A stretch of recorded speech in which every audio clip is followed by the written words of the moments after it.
18. Debemos marcar la diferencia, dice el título. ¿Cuál diferencia? O sea que nosotros, el mensaje va dirigido a nosotros los cristianos, ¿cierto? O sea que nosotros tenemos que ser diferentes a los demás. O sea que se note esa diferencia. Antiguamente había una diferencia con los cristianos evangélicos. Cuando yo estaba niño, hace ya bastante tiempo, pasaban unos cristianos evangélicos y todo el mundo los conocía. Decía, allá van esos protestantes evangélicos. ¿Por qué? Porque exteriormente eran muy conocidos. De las mujeres eran todas de cabello muy largo, la vestimenta llegaba hasta los pies, no se maquillaban y cargaban su Biblia siempre. Los hombres lo mismo, los hombres siempre se vestían con su traje oscuro, corbata y la Biblia debajo del brazo. Hoy todavía vemos personas así y en ningún momento las estoy criticando, pero que digo que no nos referimos a esa diferencia, ya, porque esa es una diferencia ¿qué? Externa, es exterior, simplemente es lo que se ve. Entonces, para complementar esto que acabé de decir, pero antes de mostrar el texto lo voy a poner en contexto. ¿Recuerdan ustedes la historia de cómo fue elegido David, rey de Israel? Fue de la siguiente manera. Estaba reinando Saúl en Israel, pero Dios ya se había apartado de Saúl, ya lo había rechazado como rey. Entonces Dios le dijo a Samuel: vete a la casa de Isaí. También figura en otras Biblias como Yesé y en otras como Jesé. Isaí, Yesé o Jesé es el mismo. Isaí era el padre de David, correcto. Entonces le dijo: vete a la casa de Isaí, porque de uno de sus hijos saldrá el futuro rey de Israel. Entonces se fue Samuel a la casa de Isaí, llegó, y a Isaí le ocurrió lo que nos ocurre a nosotros, ¿no? Apenas vio a Eliab, dijo: este es, estoy seguro que este es. ¿Por qué? Por la presencia de Eliab. La Biblia dice que era de gran estatura y de muy buena apariencia, digámoslo así, de muy buena pinta. Entonces Samuel dijo: no, este es. Sin embargo, Dios le dijo a Samuel: este no es mi elegido. Enseguida Isaí mandó ya ¿para quién? A Abinadab, el otro hijo. Y entonces Dios le dijo a Samuel: este tampoco es mi elegido.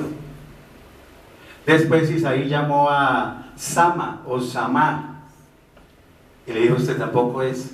Entonces Isaí le presentó 7 hijos y ninguno era. Entonces Samuel le preguntó a Isaí: ¿estos son todos tus hijos? Entonces dijo: no, hay otro. Es el menor, ¿no? Pero ese está allá en el campo cuidando las ovejas. O sea, ese es como el que huele a establo, ¿sí? Como el que no tiene así el... Entonces le dijo: tráelo, porque hasta que no venga él no continuamos.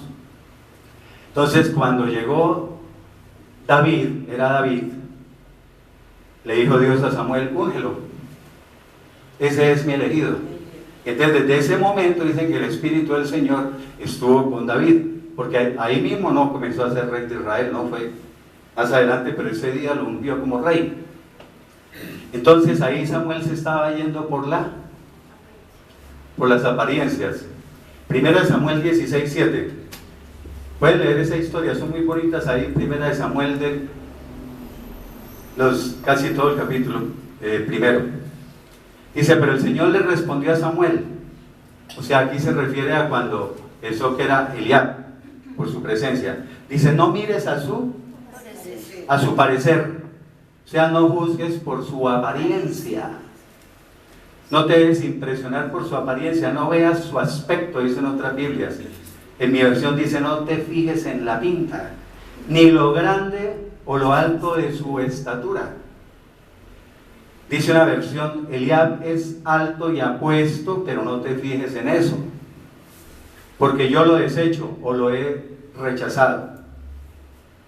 Porque el Señor no mira lo que mira el hombre. Él ve más allá de lo que nosotros vemos. Dice, pues el hombre mira ¿qué? Lo que está delante de sus ojos, o sea, lo externo, la apariencia externa. La gente juzga por el aspecto de las personas, pero el Señor mira ¿qué? El corazón. Y aquí voy a comentar una anécdota rápidamente. ¿Por qué traje este actor a George Clooney? Porque pues las mujeres dicen que es un hombre muy atractivo, muy bien plantado y todo eso, pero uno no se debe fijar por eso, ¿no? Sino el interior. A mí me pasó hace unos años, como unos 8 años, 9 años, yo salí a hacer deporte en bicicleta y duraba 2, 3, 4 horas en bicicleta todas las tardes. Y resulta, no me da pena contarlo porque me da risa, yo salía con unos pantalones todos viejos, unos pantalones sudadoras ya raídos, sucios, los tenis rotos también, una camiseta vieja. Y salía por toda la ciudad.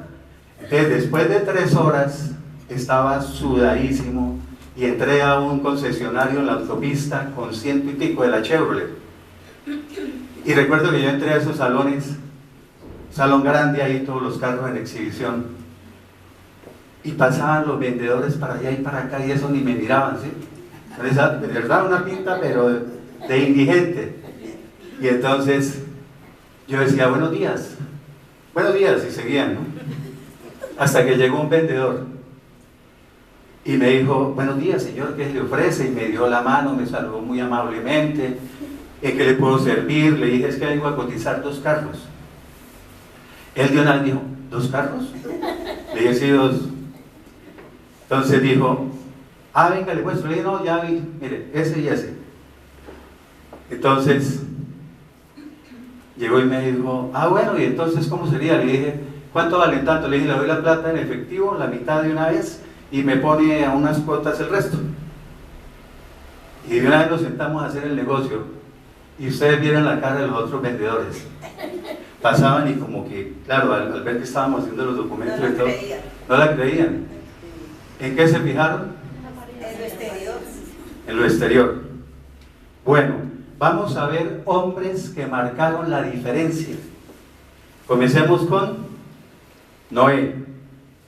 Génesis 6:9. Dice, esta es la historia de Noé. Así no dice en la Reina Valera 60, dice en las versiones modernas. O sea, el relato de Noé. Dice, Noé era un varón justo y era perfecto en sus generaciones. ¿Qué quiere decir perfecto en sus generaciones? O sea que era íntegro entre sus contemporáneos. Era perfecto entre los hombres de su tiempo. Dice otra versión, era la única persona intachable que vivía en la tierra en ese tiempo. Entre la gente de su época no había nadie más bueno ni honrado que él, dice otra versión.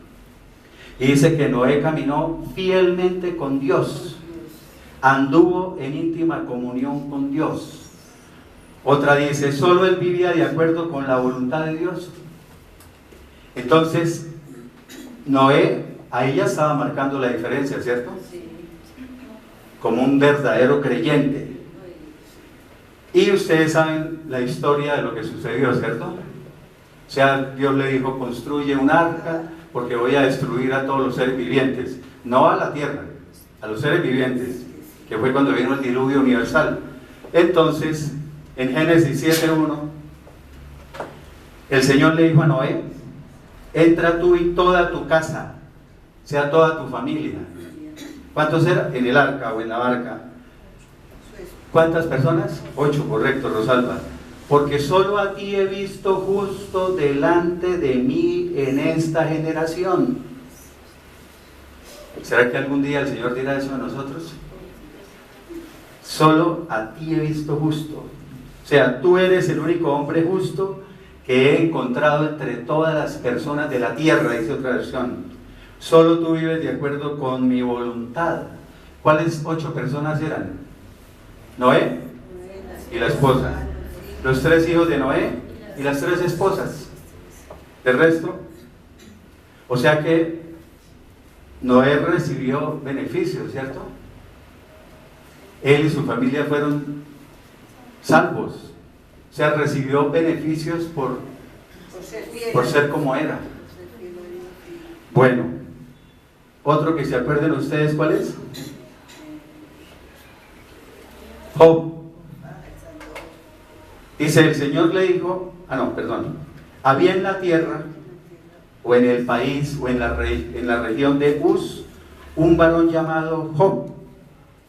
Y este hombre era perfecto, o sea, intachable, íntegro, muy bueno, recto, o sea, honesto, honrado.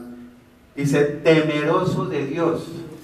El temor a Dios no es miedo, ¿sí? Asustado con Dios. ¿Qué es temeroso de Dios? Que amaba, respetaba, honraba, obedecía y reverenciaba a Dios. Reverenciaba, o sea, reverendo, ¿no? No los reverendos de ahorita que exigen reverencia. A Dios sí hay que reverenciarlo. Dice, y vivía ¿cómo? Apartado del mal. Dice otra, no le hacía ningún mal a nadie. Y ustedes recuerdan la historia, ya la hemos visto aquí varias veces, que llegó Satanás a la presencia de Dios y Dios le dijo, ¿de dónde vienes? ¿Y Satanás qué le dijo? Vengo de merodear por la tierra. Y entonces el Señor le dijo a Satanás en Job 1:8, no has considerado a mi siervo Job, ¿cierto? ¿Qué quiere decir? No te habrás fijado en mi siervo Job. Pero mire lo que dice, que ojalá algún día Dios lo diga de nosotros, ¿cierto? Porque no hay otro como él en la tierra. No hay nadie con una conducta tan intachable como él, dice en otra Biblia. Y esta vez lo está diciendo de Dios directamente. Dice, varón perfecto y recto, temeroso de Dios y apartado del mal. Acuérdense que Dios permitió que Satanás probara a Job. No fue Dios el que le mandó todos esos males a Job, fue que la voluntad permisiva de Dios, acuérdense de la voluntad permisiva. Dios permitió que Job lo probara y le quitó los hijos, le quitó todas las riquezas. Job era muy rico, ¿sí? Le mandó una enfermedad en la piel, ¿se acuerdan? Que se llenó de llagas y todo eso. Y a pesar de que Job hacía cuando lean los capítulos de Job hacía los reclamos, ¿cierto? Le reclamaba a Dios de buena manera, ¿no? Ahí, con amor. Él nunca se apartó de Dios, siempre fue fiel, fue leal y también recibió beneficios por haber marcado la diferencia, ¿cierto? Porque no solamente marcó la diferencia siendo perfecto, temeroso de Dios, honrado, honesto, sino que en la prueba ahí sí que marcó la diferencia. Porque es que nosotros con cualquier pruebita ya estamos alejándonos, ya no oramos, ya decimos, no, pero esto por qué, si yo no sé qué, con cualquier prueba. Y Job marcó más la diferencia con eso y recibió beneficios. ¿Cuáles fueron? Al final Dios le dio hijos nuevamente, le multiplicó por las riquezas muchísimo. Lo único que no le cambió fue la mujer, ¿no? Es lo que yo digo siempre. ¿Por qué? Porque es que acuérdense que la esposa de Job, cuando él estaba pasando por las pruebas, le dijo, maldice a Dios y muérete. Imagínense una esposa que le diga así, y se la dejó. Esa sí él la conservó. Entonces, bueno,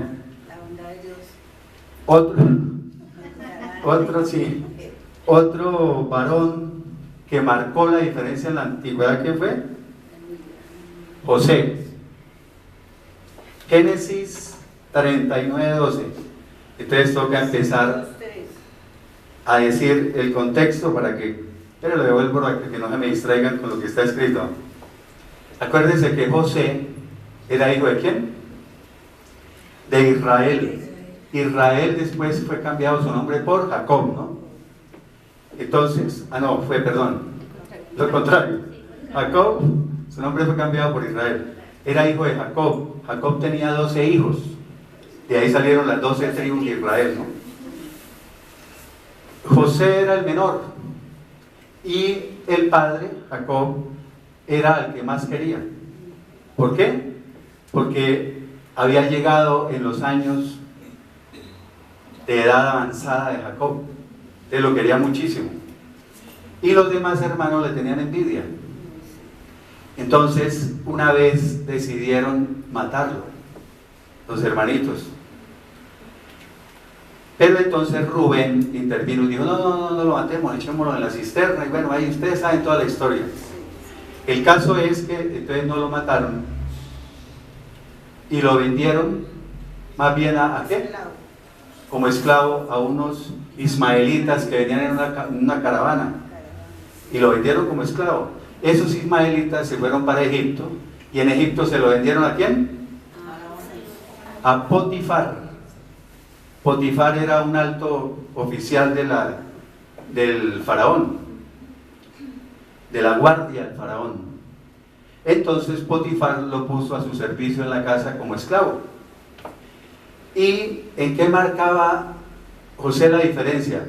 En que estando como esclavo era una persona responsable, dedicada a su trabajo, era fiel, era leal, seguía siendo temeroso de Dios, fiel y leal a Dios, ¿sí? O sea, marcaba la diferencia. Entonces dice en Daniel capítulo 1 versículo 19, que ese no lo traje, Daniel 1:19 dice que, estoy equivocado, es que tengo aquí dice en Génesis 39, del 2 al 3, vamos a ver. Y es otro texto que no traje, que lo voy a leer. Génesis 39, del 2 al 3, dice, pero el Señor estaba con José, quien fue un varón próspero mientras estaba en la casa de su amo el egipcio. ¿Quién es su amo el egipcio? Potifar. Y vio su amo Potifar, o sea, Potifar se dio cuenta que el Señor estaba con José. ¿Por qué se dio cuenta? Por su comportamiento. Marcaba la diferencia, o sea, era un hombre diferente, era un verdadero creyente en Dios. Y que todo lo que él hacía, todo lo que José hacía, el Señor lo hacía prosperar en su mano. O sea, Potifar se dio cuenta. En Génesis 39:5, que fue mi confusión, que no está ahí, Génesis 39:5 dice que a partir del mismo momento en que Potifar puso a José a cargo de su casa y de todos sus bienes, la bendición del Señor se extendió sobre todo lo que tenía Potifar, tanto en la casa como en el campo. ¿Debido a qué llegó la bendición a Potifar? A la presencia de José ahí. O sea, ahí de carambola le llegó también a Potifar, ¿sí? Bueno, pero entonces resulta que la esposa de Potifar, como dice la Biblia que José era bien plantado, era de muy buena apariencia también. De todos los hombres de la antigüedad dicen que eran muy bien puestos. Entonces la esposa comenzó a seducirlo y en varias ocasiones trató de seducirlo. Sin embargo, José marcó más la diferencia, porque le dijo, no, yo tengo que ser leal, tengo que ser fiel a mi amo y todas esas cosas, y no le paró bolas. Entonces ella un día decidió, no, esto tocó a las malas. Génesis 39:12. Dice, entonces ella lo asió, o sea, lo agarró por su ropa, diciendo, duerme, o como dicen otras versiones, acuéstate conmigo. Pero él dejó su ropa en las manos de ella y salió huyendo. Pero no solamente en eso marcó la diferencia José. A partir de ahí entonces José fue puesto en la cárcel. Llegó a la cárcel y sucedió lo mismo. De hecho, casi termina de administrador general de la cárcel porque le dieron muchos privilegios en la cárcel y todas las cosas, pero también dice que el Señor estaba con José cuando estaba en la cárcel. O sea, el Señor siempre estuvo con José. ¿Y qué sucedió? Por haber marcado la diferencia, ¿recibió beneficios? Claro. Después José terminó casi al mismo nivel del faraón de Egipto, casi con el mismo poder del faraón de Egipto. Llegó a ser el segundo hombre, como decir, el faraón era el presidente y José era el vicepresidente. Esos fueron los pequeños beneficios que recibió. Entonces, bueno, ahora sí, el otro hombre de la antigüedad que fue muy ¿qué? Que marcó mucho la diferencia, Daniel. Para atrás otra vez, hay que ponerlo en contexto. Resulta que Nabucodonosor, rey de Babilonia, él fue a Jerusalén y dice que la sitió. ¿Sí? La sitiaban era que la rodeaban porque como eran rodeadas de murallas en esa época las ciudades, y cogió cautivos a muchos judíos. Entre ellos iban ¿quiénes? Daniel, Misael, Ananías y ¿quién más? Los nombres ¿cómo son? Es que me olvidan. Y Azarías, ¿cierto? Los tres amigos de Daniel fueron capturados y llevados a Babilonia. Entonces allá el rey Nabucodonosor dijo, bueno, separen o escojan los mejores, que sean de la nobleza, que tengan muy buena presencia, que sean muy inteligentes, muy sabios, que sean cultos. Bueno, me escogen lo mejor porque a esos jóvenes los vamos aquí les vamos a enseñar la cultura babilónica, digámoslo así. Los vamos a enseñar para que nos sirvan. Entonces, Daniel, por ejemplo, empezó a marcar la diferencia como el rey dijo, les van a dar a esos muchachos de mi comida, dijo el rey, y de mi vino. Sin embargo, Daniel y sus amigos dijeron, Daniel no quería contaminarse, por eso fue que no comió.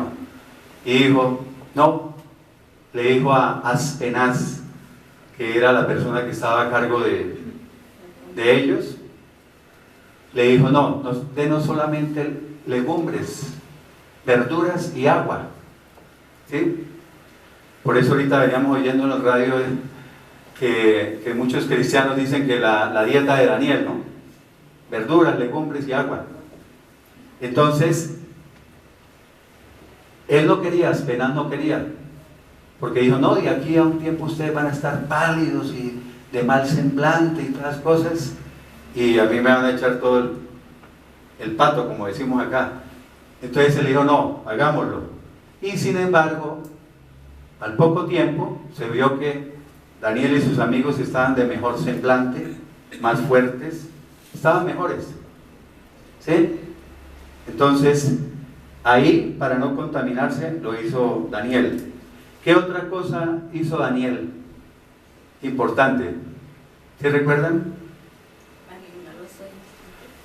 Correcto, Rosalba, lo de los sueños. ¿Se acuerdan que Nabucodonosor tuvo un sueño? Ya vimos aquí esa predicación. ¿Qué fue lo que soñó? Con la estatua que tenía la cabeza de oro, el pecho y los brazos de plata, el vientre y los muslos de bronce y las piernas de hierro y los pies de ¿qué? Una mezcla de hierro y barro cocido. Él le interpretó esos sueños. Y aparte de eso, acuérdense que los amigos de Daniel, antes que me olvide, a Daniel le cambiaron el nombre cuando llegó a Babilonia, ¿no? Ya no se llamaba Daniel, sino Belsasar. Lo mismo a los amigos de Daniel, que eran Ananías, Misael y Azarías, les cambiaron el nombre por Mesac Sadrach y Abed-nego. ¿Sí? ¿Sí recuerdan eso? Sí. Bueno, entonces un día el rey Nabucodonosor hizo una estatua. No la estatua del sueño, sino era una estatua como representándolo a él para que lo adoraran. Y los 3 amigos de Daniel no quisieron adorarla. Entonces lo llevaron ¿a dónde? Correcto. Al foso de los leones. ¿Dónde? No, perdón, al horno de fuego. Al horno de fuego. Los metieron allá y vieron que no se quemaron ni nada de eso. ¿Sí? Ahí estaban, ¿qué? El título, marcando la diferencia. Fíjense porque ellos dijeron, no, nosotros no adoramos sino al Señor. O sea, preferimos morir. O sea, eso es marcar la diferencia. O sea, nosotros nunca nos ha tocado marcar la diferencia de esa manera, ¿no? Nosotros vivimos muy tranquilos en el cristianismo. Bueno, entonces, Daniel 1:19, que es el texto que no traje, dice que no fueron hallados entre todos ellos, ¿quiénes? Entre todos los jóvenes que seleccionaron, dice que no fueron hallados otros o ninguno como Daniel, Ananías, Misael y Azarías. Y Daniel 1:20, que es el que vamos a ver, dice, y en todo asunto de sabiduría, o sea, todo lo relacionado con la sabiduría e inteligencia es entendimiento, conocimiento, discernimiento, que el rey les consultó o les preguntó a ellos, que Nabucodonosor les preguntó a Daniel y los amigos, los halló, ¿cuántas? 10 veces mejor. 10 veces mejores, así dice en la Biblia. O sea, 10 veces más sabios, o 10 veces más inteligentes que todos los magos y astrólogos que había en todo su reino. Acuérdense que Daniel y sus amigos llegaron a ocupar, los beneficios que ellos recibieron fue que llegaron a ocupar altísimos cargos en Babilonia, ¿no? ¿Sí lo leyeron? Daniel estuvo en un alto cargo y los amigos también durante varios años. Incluso cuando Nabucodonosor dejó de ser rey, el siguiente rey, ahí en ese reinado también estuvo, que fue el reinado de ¿quién? No recuerdo, pero siguieron teniendo altos cargos, o sea, esos fueron los beneficios, ¿cierto? Dice que 10 veces mejores. ¿Ese número 10 tendrá algo que ver? ¿Estará relacionado con alguna cosa? Sí. Acuérdense que el 10, siempre cuando van a decir, por ejemplo, hay una película que se llamaba La Mujer 10. ¿Qué quiere decir 10? Excelente, lo mejor. Cuando, por ejemplo, dicen... Cuando saca uno las notas. Las notas, correcto. Eso lo iba a decir. Estaba viendo, doña Rosalía. En la antigüedad era 10 la máxima nota. 10. Ahora, no sé, creo que 5. Bueno, en todo caso era 10, lo máximo. O sea, y hay, por ahí escucha uno a veces cuando dicen gente de clase 10. O sea, lo mejor.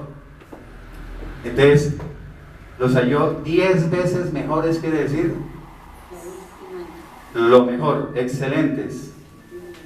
Bueno, continuamos. Daniel y sus amigos, Ananías, Misael y Azarías, que después les cambiaron el nombre por Sadrach, Mesach y Abed-nego, y a Daniel le pusieron el nombre de Belsasar. Vale la pena mencionar hombres ya casi contemporáneos, por ejemplo Martin Luther King, ¿no? ¿Sí conocen a Martin Luther King? Claro. El que mataron de un balazo a los 40 y pico años de edad porque él abogaba mucho por los negros en los Estados Unidos. Él era cristiano y era pastor, pero mire todo lo que dejó, ¿sí? En favor de los negros. Cuando eso los perseguían, eso había, dejando ese legado. Bueno, Y entonces, ¿por qué tenemos que marcar la diferencia? Y comenzamos a ver. Mire lo que dijo el Señor Jesucristo de nosotros. Mateo 5:13. Ustedes son la sal de la tierra, pero no sal de que estamos al lado, ¿no? Como el dicho que hay. O sea, ustedes son la sal de este mundo. Pero si la sal se desvaneciera, dice otra versión, si la sal se vuelve insípida, si pierde su sabor, ¿con qué será salada? O sea, ¿cómo volverá a ser salada? Ya no sirve para nada, sino para ser echada afuera y hollada. ¿Qué es hollada? Pisoteada por los hombres. La sal tiene muchos usos, muchos. Por ejemplo, en la antigüedad, la sal se ponía como, digamos, en trozos, como piso en los hornos. ¿Para qué? Para que subiera la temperatura rápidamente. O sea, para aumentar rápidamente el calor. También se mezclaba la sal con estiércol. ¿Para qué? Para fabricar combustible. También servía como abono para las plantas. Pero en nuestro tema, la sal son tres cosas. La sal sirve para purificar. Uno, la sal sirve para sazonar, condimentar, o sea, darle sabor a las comidas. Pero también sirve para ¿qué? Lo que hacen muchas veces que salan los alimentos para que no se, para evitar la descomposición, o sea, para que no se corrompan los alimentos. ¿Ven? Entonces sirve para esas tres cosas.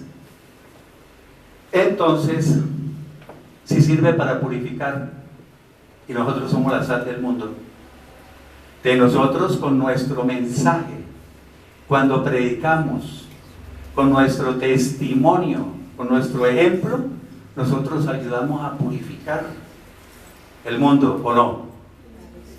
Pues también depende de cuánto prediquemos y cuánto hablemos de Dios y a cuántas personas les hablamos, ¿no?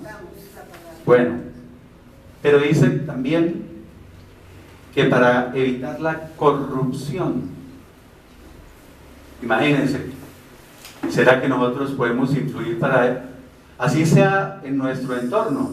Si no podemos ir donde todos los políticos, a que no sean corruptos y todas las cosas, pero sí en nuestro entorno podemos ayudar a evitar la corrupción, a que se siga descomponiendo más nuestro entorno, por lo menos, ¿no? Lo ideal es que fuera en general.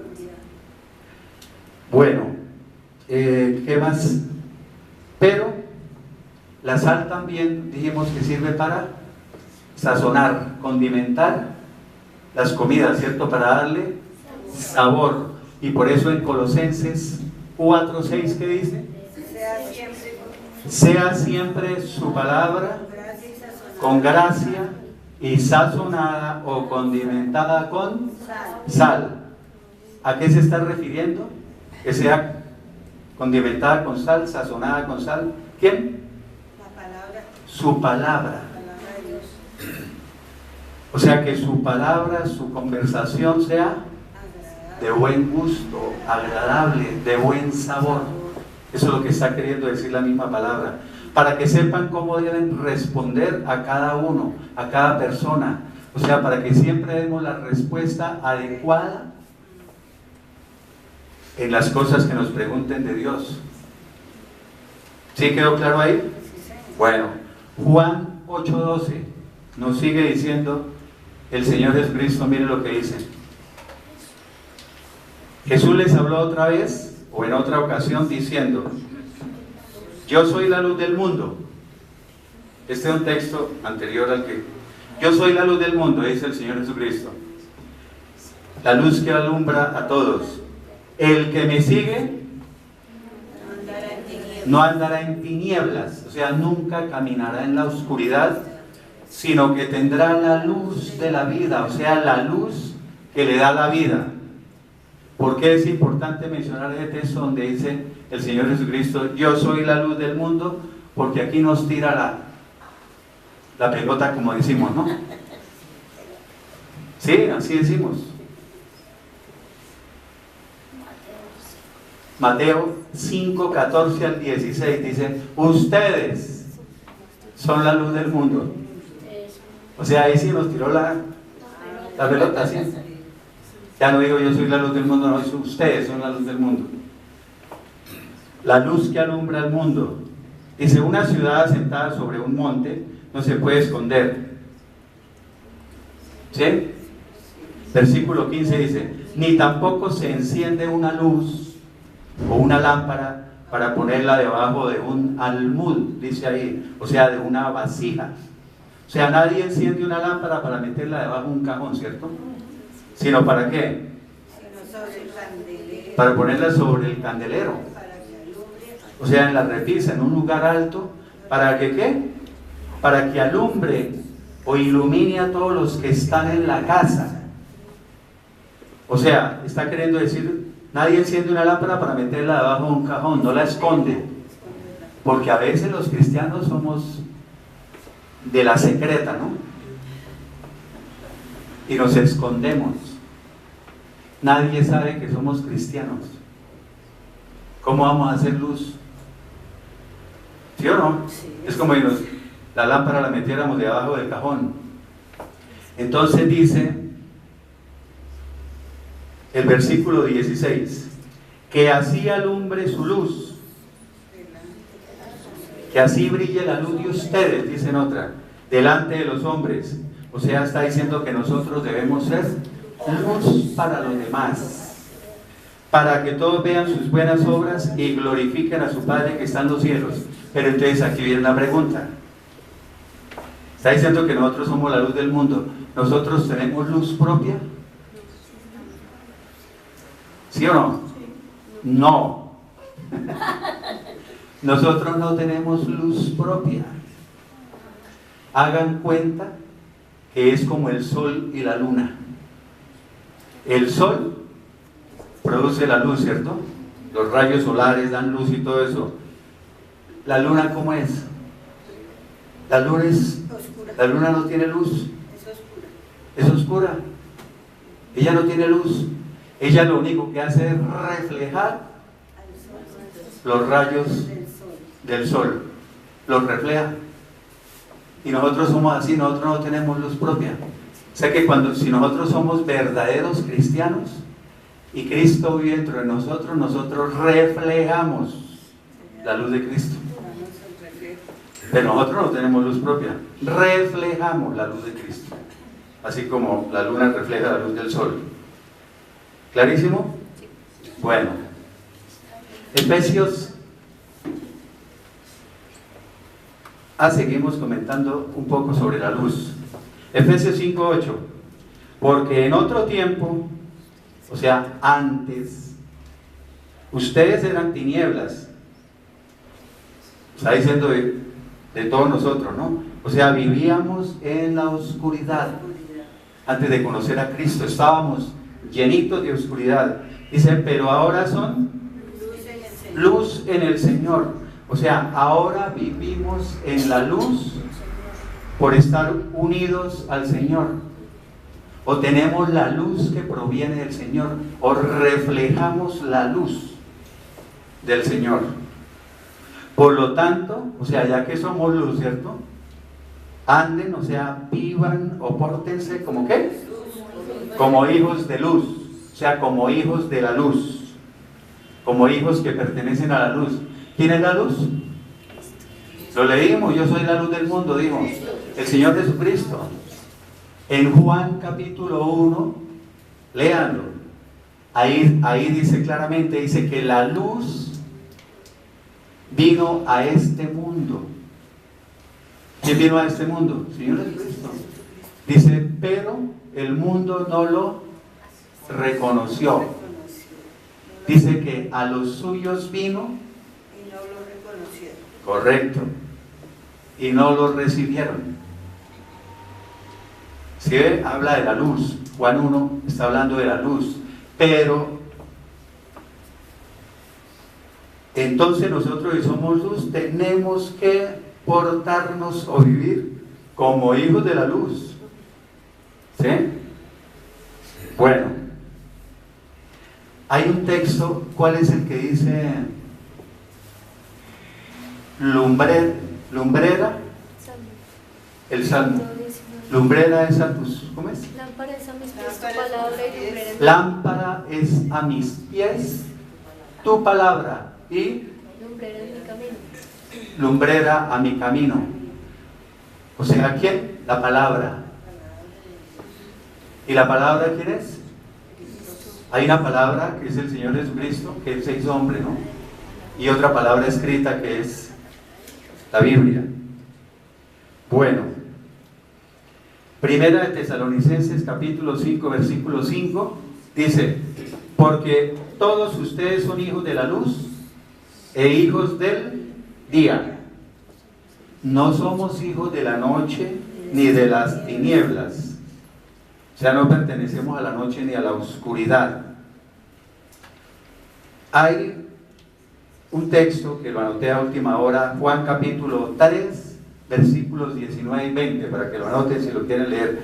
Juan capítulo 3 versículos 19 al 20 dice, así más o menos dice: todo aquel que hace lo malo, ¿detesta qué? Detesta a la luz, o detesta la luz, porque sus obras o sus acciones con la luz, ¿cómo son? Descubiertas. Por eso dice que todo sale a la luz, ¿no?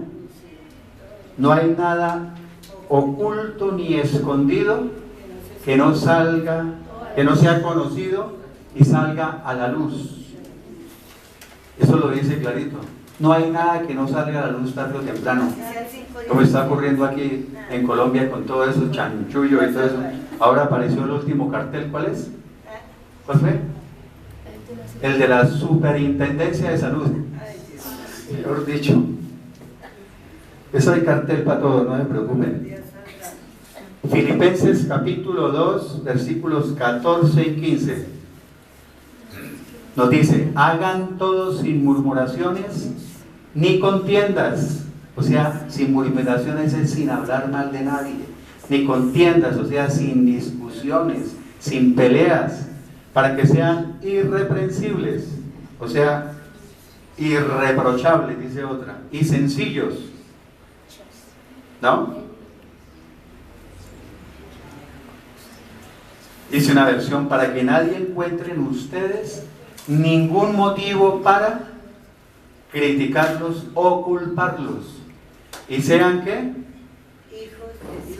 Hijos de Dios sin mancha. Sin mancha es inmaculados, intachables. ¿En medio de qué? De una generación maligna y perversa, o sea, torcida, corrupta, depravada, en medio de la cual, o sea, en medio de esa generación, ¿ustedes qué?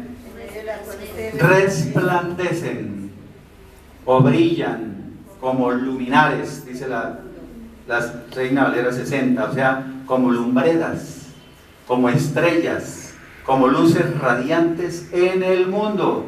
Por eso decía Mateo 5:14, ustedes son la luz del mundo. Entonces está queriendo decir que así esta generación sea como, ahí está escrito, sea una generación maligna, perversa, torcida, corrupta, depravada, nosotros debemos brillar, resplandecer como luminares, como lumbreras, porque somos luz. ¿Ya? Entonces, Primera de Pedro capítulo 2 versículo 9 nos sigue diciendo por qué tenemos que marcar la diferencia. Primera de Pedro 2:9 dice: pero ustedes son ¿qué? Linaje escogido. linaje escogido. O sea, son miembros de la familia de Dios. Dice real sacerdocio. O sea, nosotros pertenecemos a la realeza. No esa realeza pecueca que hay aquí en el Palacio de Buckingham y no sé qué y que todo eso. No esa realeza. Dice que nosotros somos ¿qué? Sacerdotes al servicio del rey. Dice nación santa. Alguien puede decir, pero nación santa está refiriendo a Israel. No, señor, porque acuérdense que Dios hizo de los dos, tanto de judíos como de gentiles, o sea, de nosotros, un solo pueblo. Nación santa y pueblo adquirido por Dios, o sea, pueblo que pertenece a Dios. Pero ¿para qué somos todo eso? Ahí lo dice clarito, en amarillo. ¿Para qué qué? Para que anuncien, proclamen o prediquen las virtudes o las obras maravillosas ¿de quién? De aquel con mayúscula, ¿quién es? Que los llamó de las tinieblas, o sea, de la oscuridad que vivíamos, a su luz admirable. ¿Por qué tenemos que marcar la diferencia? Mira, dice linaje escogido, real sacerdocio, nación santa, pueblo adquirido por Dios. Dice ahí la familia adquirida por Dios. Segunda de Corintios capítulo 5 versículo 20. Dice así que somos embajadores en el nombre de Cristo. Paremos ahí. ¿Qué hace un embajador? O sea, por ejemplo, Colombia llega y dice, vamos a nombrar embajador de Colombia ante los Estados Unidos a fulanito. Y envían ese embajador a los Estados Unidos. Correcto. Esa es la palabra exacta. Nos va a representar en Estados Unidos. Va a hablar en nombre de Colombia. Va a hablar en nombre de nosotros. Entonces, si nosotros somos embajadores de Cristo, ¿qué pasa? Somos enviados para hablar en representación de Cristo. O sea, Cristo nos envió para que hablemos de parte suya. ¿Sí lo hacemos? Y si damos la talla como embajadores, que la gente diga, no, eso es un embajador excelente. ¿Sí? O dicen, no, ese embajador está ganando allá el sueldo, eso es un pícaro, eso tal. Eso es que cuando uno lea la Biblia tiene que, ¿qué quiere decir cada palabrita? ¿A qué se está refiriendo con eso? Bueno, y dice, y como si Dios les rogara a ustedes por medio de nosotros. O sea que es como si Dios les estuviera rogando a la gente por medio de nosotros los embajadores.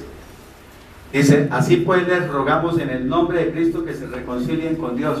O sea, nosotros somos embajadores para, digamos, entre comillas, rogarle a la gente que se reconcilie con Dios. Para eso somos embajadores. Pero tenemos que dar la talla como embajadores. O sea, todo esto, yo les lo digo a ustedes, pero el que más sale ministrado con todo esto soy yo. A mí es el que más me sirve todo esto. Ya, porque aprendo y trato de ponerlo en práctica. Y más si me pongo a predicar, porque tengo que dar buen ejemplo, buen testimonio. Esto me obliga a que tengo que ser cada día mejor. ¿Sí o no? Filipenses capítulo 3, versículos 20 al 21. Perdón. Casi me pasa eso importante. Dice que las cartas credenciales, ¿qué son?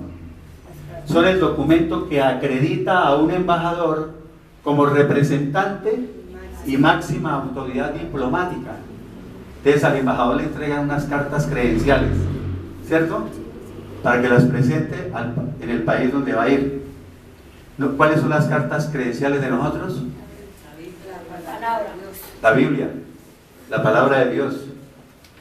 Se me iba quedando ese detallito tan importante y bonito. Ahora, a usted le preguntan, ¿usted es ciudadano de qué país? Colombia, ¿sí o no? Entonces, aquí la Biblia nos dice que no. Dice, pero nuestra ciudadanía, o sea, nuestra patria, dice otra versión, ¿está dónde? En los cielos. O sea, nosotros somos ciudadanos del cielo, de donde también esperamos al Salvador, o sea, al Señor Jesucristo. Nosotros estamos esperando al Señor Jesucristo, ¿cierto? Que venga por nosotros en el arrebatamiento de la iglesia. Siguen dos versículos que no estarían hoy con el tema, ¿cierto? Pero lo voy a mencionar porque son muy importantes. Dice, Él, cuando Él venga, dice, Él transformará nuestro cuerpo de humillación, o sea, nuestro cuerpo miserable, para que sea semejante a su cuerpo de gloria. Otra versión dice, Él transfigurará nuestro cuerpo mortal en un cuerpo glorioso semejante al suyo. Sí, cuando hablé del arrebatamiento les hablé de que nuestro cuerpo iba a ser transformado, ¿cierto? Porque carne y sangre no pueden heredar el reino de Dios, no pueden ir al cielo con este masacote, como digo yo. Entonces, nuestro cuerpo tiene que ser transformado. Pero ese texto, ese día yo no lo mencioné. Por eso hoy lo menciono, que es muy importante. ¿Cómo es un cuerpo glorioso el de Cristo? Un cuerpo semejante al cuerpo de Cristo cuando Él resucitó. ¿Se acuerdan que Él ascendió, pudo volar, atravesaba paredes? Todas esas cosas. Entonces, dice para el arrebatamiento que los muertos en Cristo, o sea, cuando el Señor Jesucristo venga por su iglesia, los que murieron creyendo en Cristo, dice, resucitarán. Y dijimos que lo que resucita es el cuerpo, porque en la palabra de Dios dice que el espíritu de ese cuerpo viene con el Señor Jesucristo y en el aire pero ya un cuerpo glorificado. 1 Corintios capítulo 15 dice también que en un momento, en un abrir y cerrar de ojos, nuestro cuerpo será transformado. Y dice que los que estemos vivos también seremos transformados. Nuestro cuerpo será transformado en un cuerpo glorificado. ¿Y cómo lo hace? Dice, por medio del poder con el cual puede sujetar todas las cosas. O sea, por medio del poder que Él tiene. Cuando mencioné lo de que somos embajadores, me acordé de un término que es el término, o sea, como el mundo marca la diferencia, es el término VIP, ¿no? ¿Lo han escuchado? VIP es B pequeña y P, o VIP. Cuando dicen, ay, compré boletas para el concierto VIP. ¿Se han oído? Ay, que voy a viajar en avión en clase VIP.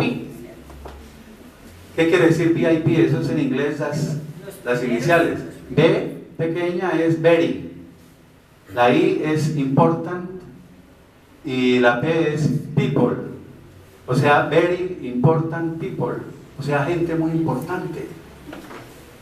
Entonces, yo me acuerdo cuando vivía sin Cristo y era bien ridículo, y yo me iba y compraba boletas VIP. No es que esté mal hacerlo, pues va a estar más cómodo y le van a pasar pasabocas y una bebida y lo van a atender mejor, pues es sabroso, ¿sí? Pero es que yo no lo hacía por eso, sino lo hacía era para que me vieran que había comprado boletas VIP. Y yo pensaba que por estar ahí en VIP no era superior, era mucho más valioso. Sí, las estupideces que tiene uno cuando está sin Cristo. Y uno piensa en el mundo que eso es marcar la diferencia. Uy, marco la diferencia, yo soy exitoso aquí. Así me eche el agua sucia, bueno, pero así es que hay que hacerlo. Bueno, ¿qué pasa si un cristiano marca la diferencia? Ahí está clarito. Juan 15, 18 al 19 dice, si el mundo los aborrece, o sea, los odia, sepan o tengan presente o recuerden que a mí me ha aborrecido o me ha odiado antes que a ustedes.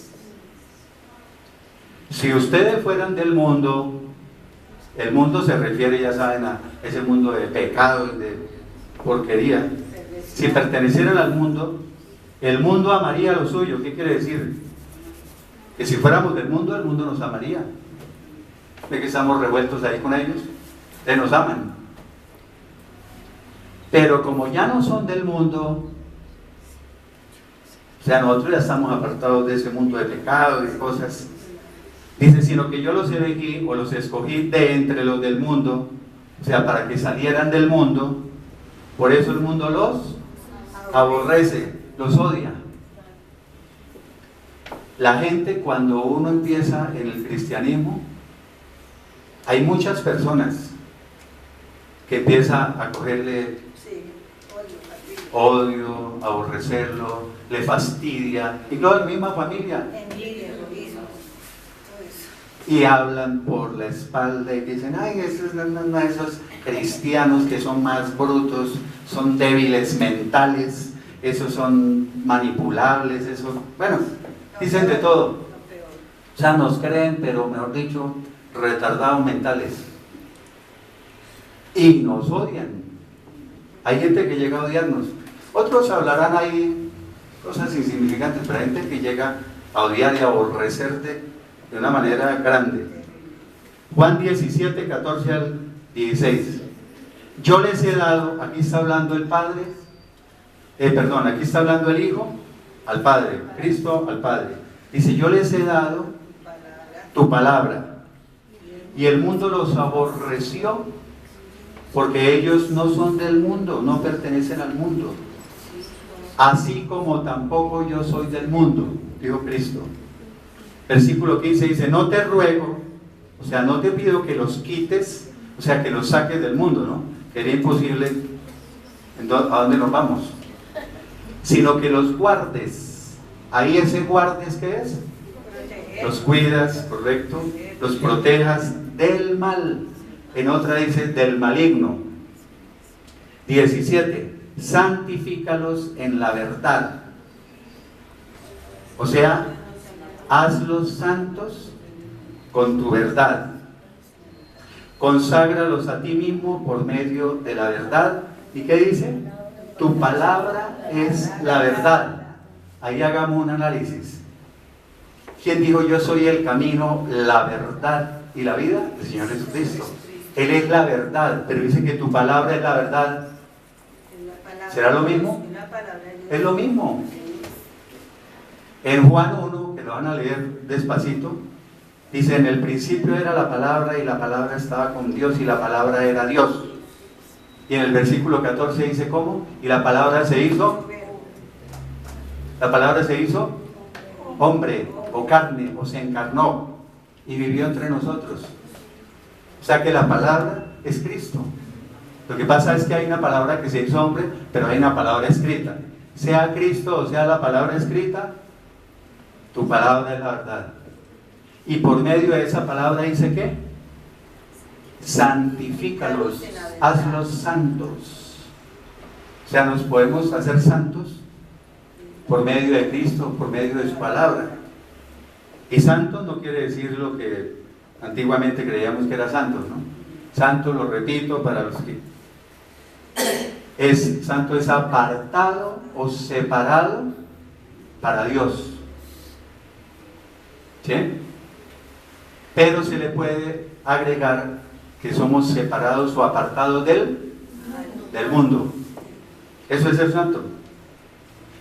Bueno, seguimos. Segunda de Corintios capítulo 7 versículo 1. Dice, así que, amados o queridos hermanos, puesto que tenemos tales promesas, o ya que tenemos tales promesas, limpiémonos, o sea, purifiquémonos. ¿De qué? De toda contaminación, o sea, de toda mancha, de toda impureza, de toda inmundicia. Dicen otras Biblias. En la mía dice de toda porquería.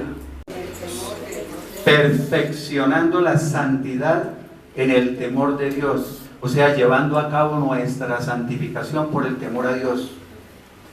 O sea, nosotros tenemos que procurar alcanzar la santidad completa. Y habíamos hablado hace poco de la santidad, pero yo dije voy a reforzar un poco, porque siendo santos, ahí sí que marcamos la diferencia. Y traje textos que no vimos esa vez. 1 Corintios 6:11 dice: y esto eran antes algunos de ustedes. ¿Qué éramos? Pecadores. Hoy seguimos siendo pecadores, ¿no? Pero ya no pecamos como pecábamos antes de Cristo. Dice, pero ya han sido lavados, o sea, Dios les perdonó sus pecados y ya fueron limpiados.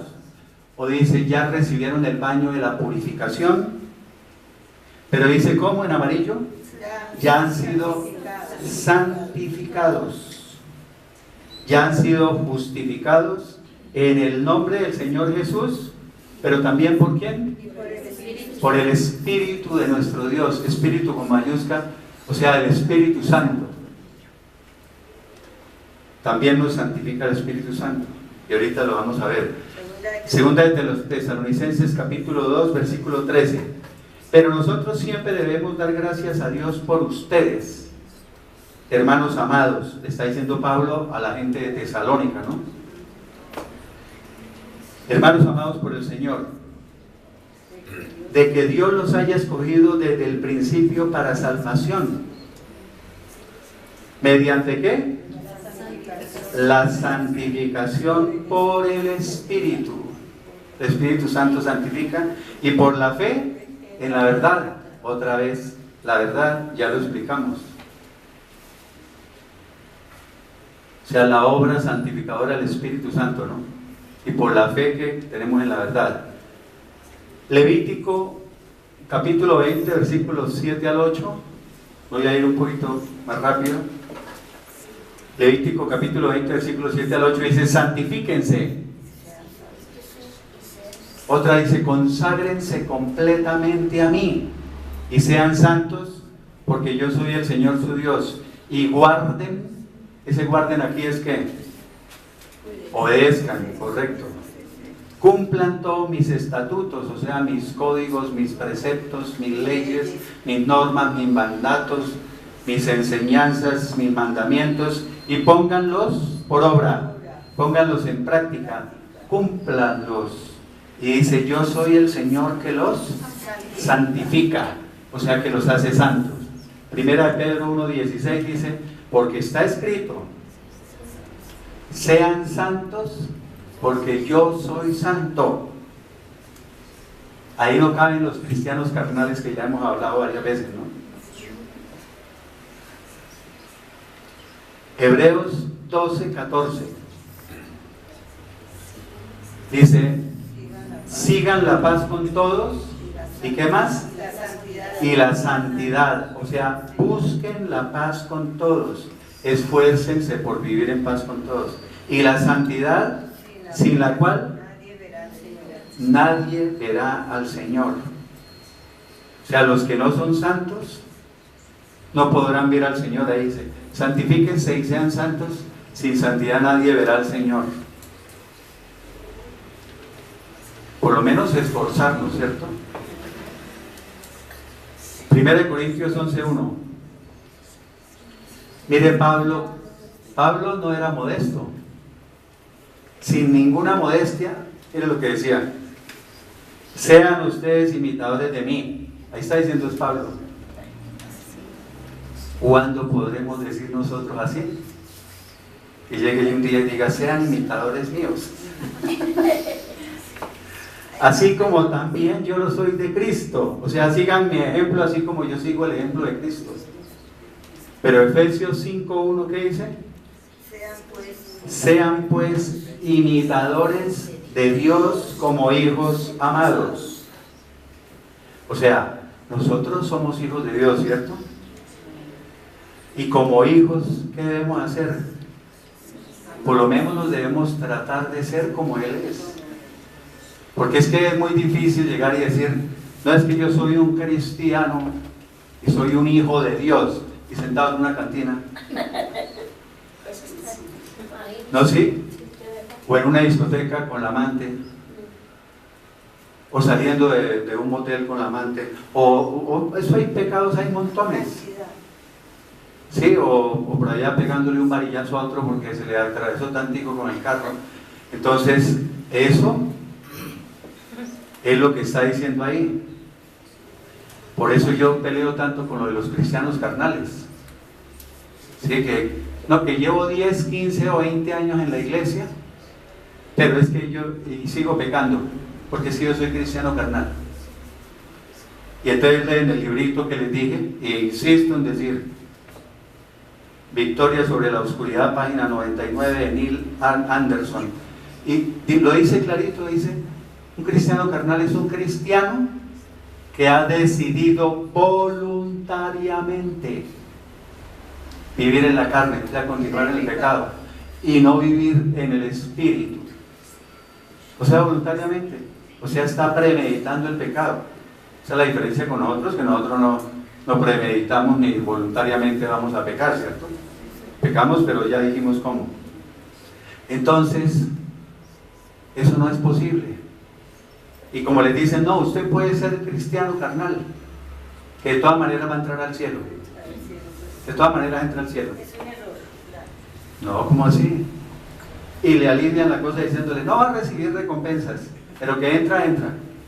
Ah, no, a mí qué me importa y no me dan recompensas ya estando en el cielo. Para mí es un triunfo muy grande. Entonces digo, no, pues me voy a pecar. Soy cristiano carnal. Y así vivo, entre comillas, sabroso aquí y entro de ¿cómo dije? De panzazo, raspando al cielo. Bueno, ya no vuelvo a decir más sobre los cristianos carnales. Esta es la tercera y última. Bueno, estábamos en Mateo 5:48. Sean ustedes perfectos, así como su Padre que está en los cielos es perfectos, así como decían de Noé, se acuerda de Job, varón perfecto, varón perfecto. Efesios 5, del 15 al 17.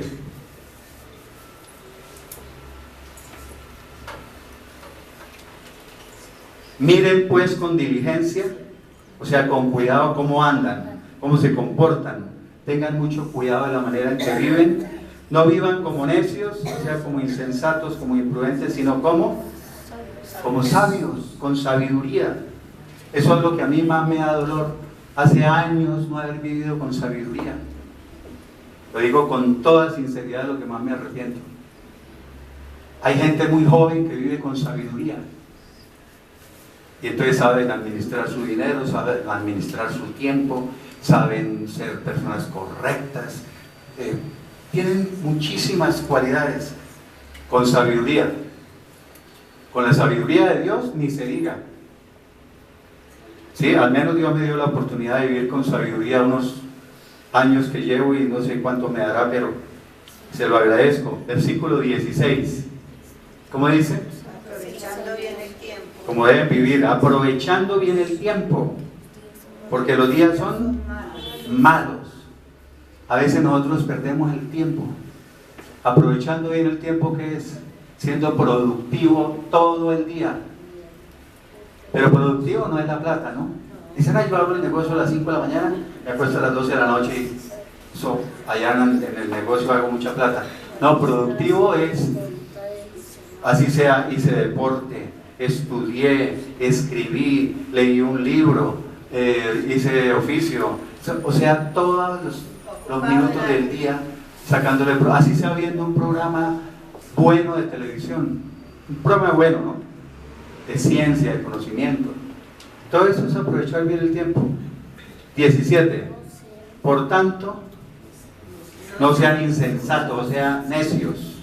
No actúen sin pensar, sino entiendan cuál es la voluntad del Señor. Para marcar la diferencia viene una que Isaías 43, 18.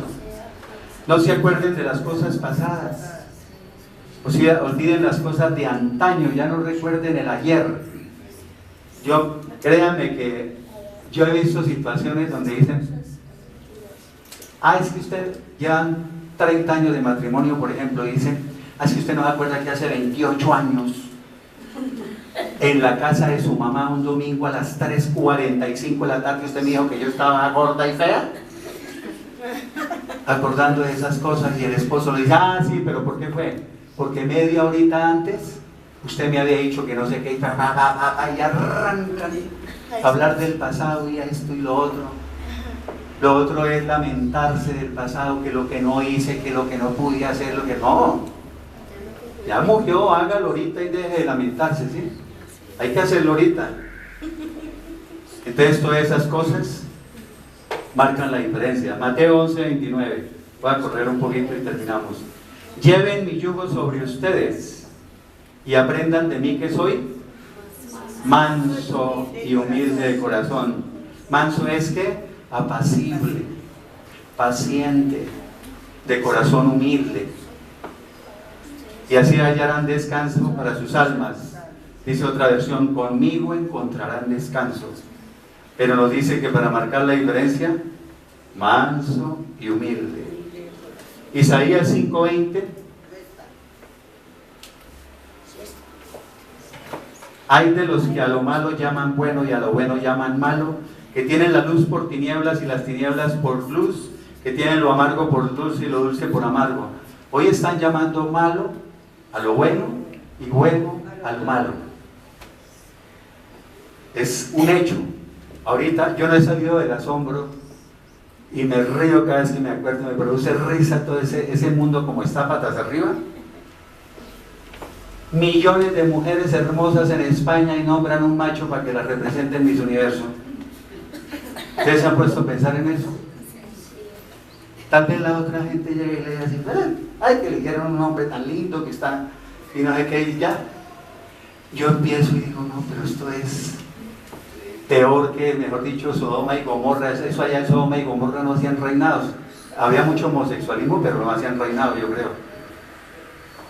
Pero es inconcebible que un hombre ganando un reinado de belleza de mujeres y sale en las redes sociales, dicen, ay, eso es el libre desarrollo de la personalidad, es que ellos tienen el mismo derecho, es que ellos están, o sea, empiezan a llamar a eso bueno. No, es que hay que respetarlos, ellos tienen ese derecho, o sea que eso es bueno. Una mujer que, por ejemplo, se conserva virgen hasta su matrimonio, y que una pelada de un colegio que no ha tenido relaciones sexuales, que no ha tenido, ¿sí?, que no se acuesta con los compañeros, que es 1A, una mujercita 1A. Entonces, no, eso es malo. Tan zanahoria, tan boba, tan tonta, tan no hay que. A eso bueno lo llaman malo. Y a la que está allá en Cuadrapicha bailando borracha, qué vida tan linda la que lleva, no, eso mucho vidononón, tan hermoso, esa sí sabe para qué es la vida, esa sí se divierte. No, pero es la verdad.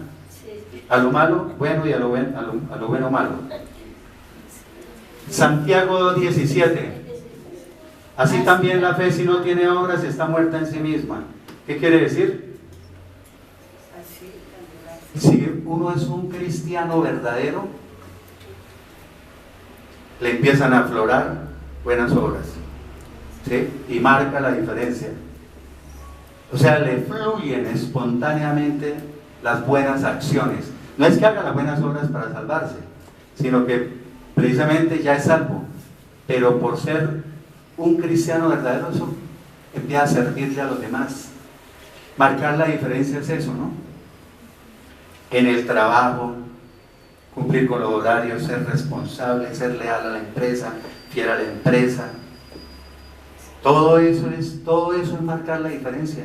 Hay gente, incluso decía por ahí alguien, que ustedes prediquen incluso sin hablar.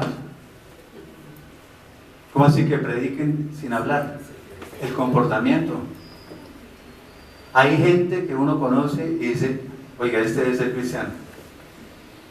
Por sus modales, el servicio, cómo trabaja, no sé qué, ay, que faltan 10 para 5 y todo, y peleando a la empresa, y que me tocó madrugar hoy, no. Hay que marcar la diferencia. Segunda de Corintios 3:18, y ahí terminamos. Dice, por lo tanto, todos nosotros, ese ya lo habíamos visto, el texto de arriba corresponde a esta imagen. todos nosotros mirando a cara descubierta y reflejando como en un espejo la gloria del Señor, somos transformados de gloria en gloria en su ¿qué?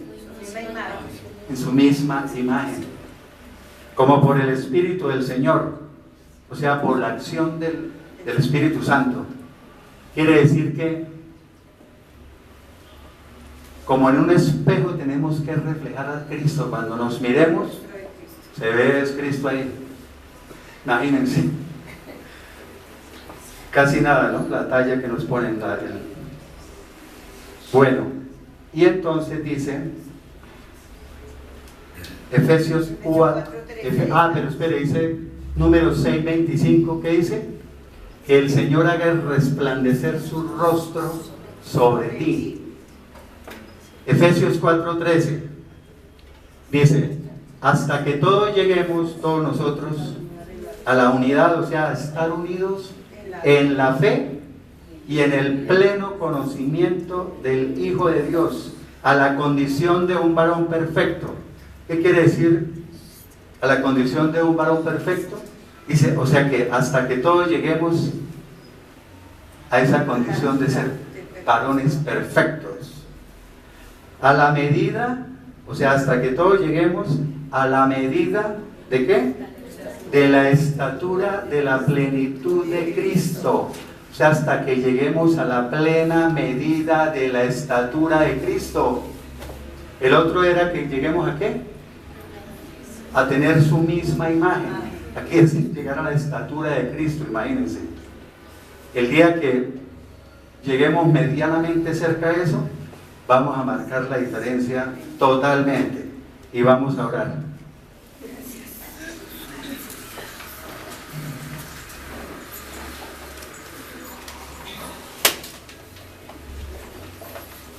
Bendito Padre Celestial,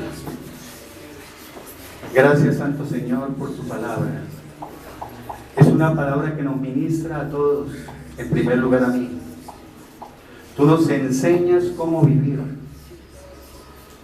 y ya no vivir como vivíamos antes de conocerte, sino vivir con sabiduría y apegado a tu palabra escrita. Gracias Padre Santo por tantas bendiciones recibidas. Gracias por la vida que nos estás regalando en este momento. Gracias por todas las bendiciones espirituales, Dios, comenzando por la salvación y la vida eterna que ya nos regalaste. Gracias por todas las bendiciones materiales y perdónanos por ser tan desagradecidos, porque a veces tenemos de todo: un techo, abrigo, alimento, dinero, no nos falta nada, no tenemos ni siquiera problemas, y vivimos quejándonos, renegando y frustrados de que no tenemos más. Gracias Dios por darnos buena salud, vitalidad y fortaleza, por darnos incluso hasta grandes comodidades, por darnos bienestar general, paz, tranquilidad, calma, sosiego, quietud, tolerancia, paciencia. Gracias por protegernos del mal y del peligro, por poner tus ángeles y tu ángel a cuidarnos y protegernos. Y gracias Dios por esta semana que terminó, y gracias porque sabemos que vas a estar con nosotros, si es tu voluntad, esta próxima semana que se inicia. Y todo te lo agradecemos, Santo Señor, y lo hacemos llegar a tu presencia en el nombre precioso y bendito de tu Hijo amado, el Señor Jesucristo. Amén.